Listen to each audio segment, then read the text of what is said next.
aulas, en las clases, en las escuelas, la diversidad de los alumnos es amplia y conocida por todos los que participamos en los procesos educativos formales.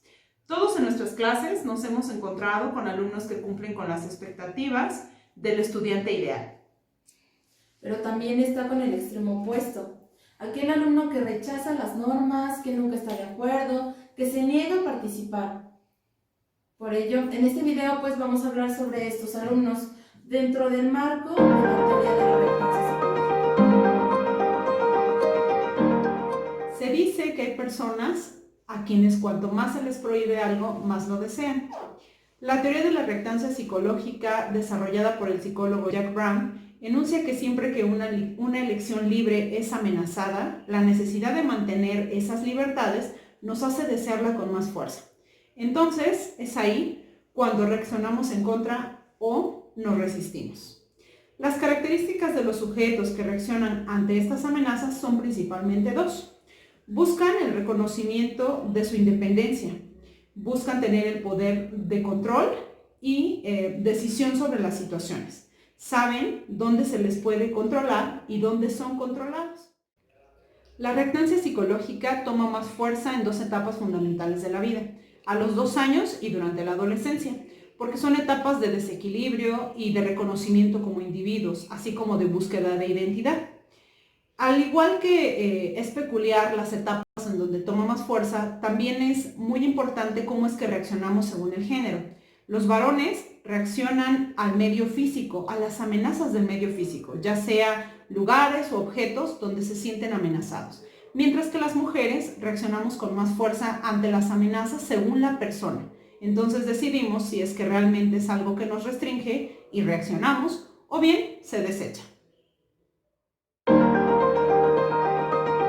reactancia psicológica en el alumno tiene dos componentes. Primero está el componente emocional y está el componente cognitivo. Esto quiere decir que al amenazar la libertad del alumno, esto ocasiona una emoción o un sentimiento que lo lleva a una acción.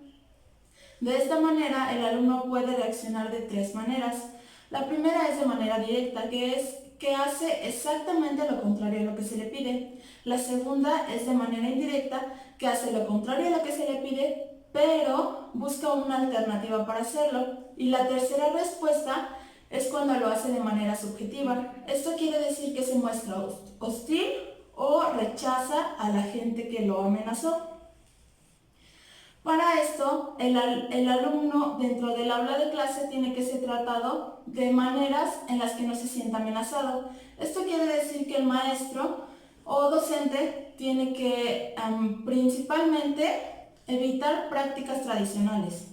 De esta manera, pues darle una libertad guiada en la cual el alumno pueda decidir qué es lo que se va a hacer o qué es lo que quiere realizar dentro del aula. También tiene que establecer acciones que permitan que desarrolle la empatía, ya que esto la disminuye. Tiene que buscar un lenguaje que sea de manera asertiva para que al construir y transmitir los mensajes sean adecuados para que el alumno no se sienta amenazado. Puede utilizar frases como es tu decisión, eres libre de elegir, y es muy importante iniciar con tareas complejas para pasar a las sencillas. Y es muy importante recordar que a mayor amenaza por parte de la gente, mayor es la reactancia del alumno. La implementación de estrategias didácticas que favorezcan el desarrollo e integración del sujeto reactante requiere de que se comience por generar en el aula un ambiente de aprendizaje en el que el sujeto cuente con la libertad de explorar sus posibilidades de aprendizaje.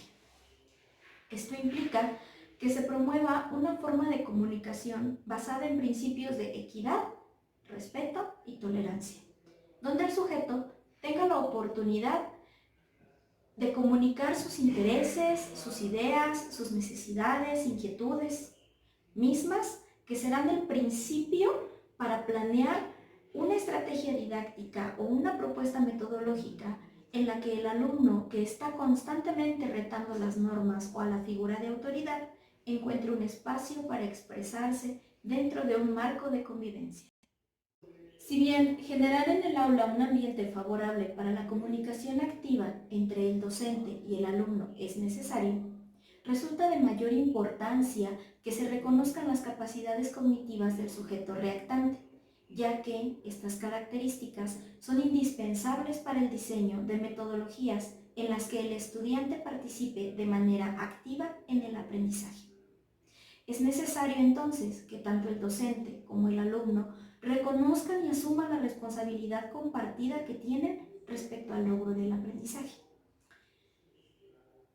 Las estrategias de enseñanza que se promuevan para incluir al sujeto reactante han de considerar de manera específica sus características y deben brindar oportunidades para que estos sujetos trabajen con libertad. Una de las estrategias es el trabajo colaborativo. ¿Por qué? Porque esta parte de la premisa de que es necesario realizar una tarea en conjunto, una tarea en la que cada participante va a asumir un rol y una responsabilidad de acuerdo con sus características, siendo esta una forma en la que el docente puede motivar al estudiante a comprometerse con su aprendizaje. Es decir, el trabajo colaborativo brinda oportunidades para trabajar con libertad. En el aprendizaje colaborativo, el grupo se organiza en pequeños equipos de trabajo, lo que amplía las oportunidades para que el alumno deje de ver amenazada su libertad, al tener oportunidades de ser escuchado con mayor atención por sus compañeros y a su vez ser él mismo el responsable de su aprendizaje, para que de esta forma el aprendizaje propicie un cambio de conducta del sujeto. Es necesario que la organización contemple la asignación de roles específicos a cada uno de los integrantes del equipo, de forma que cada sujeto tenga claras las tareas que le corresponde realizar y aún más identifique la importancia de su participación en el éxito de la tarea encomendada. Los roles son definidos por el docente según las características de la actividad de aprendizaje y las características propias de los estudiantes, distinguiendo 4 tareas fundamentales: el líder, el reportero, el proveedor y el motivador, de forma que cada miembro se vea como partícipe activo e importante. Se recomienda que los roles sean rotados entre los integrantes de equipo, de forma que todos tengan las mismas oportunidades y responsabilidades en el proceso.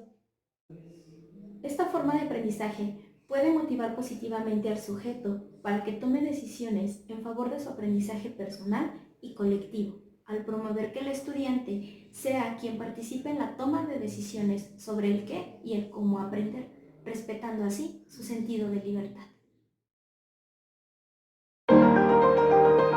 En conclusión, la reactancia psicológica ha de ser combatida en las aulas, cambiando el paradigma de la enseñanza tradicional hacia una enseñanza en la que se promueva la creación de comunidades de aprendizaje.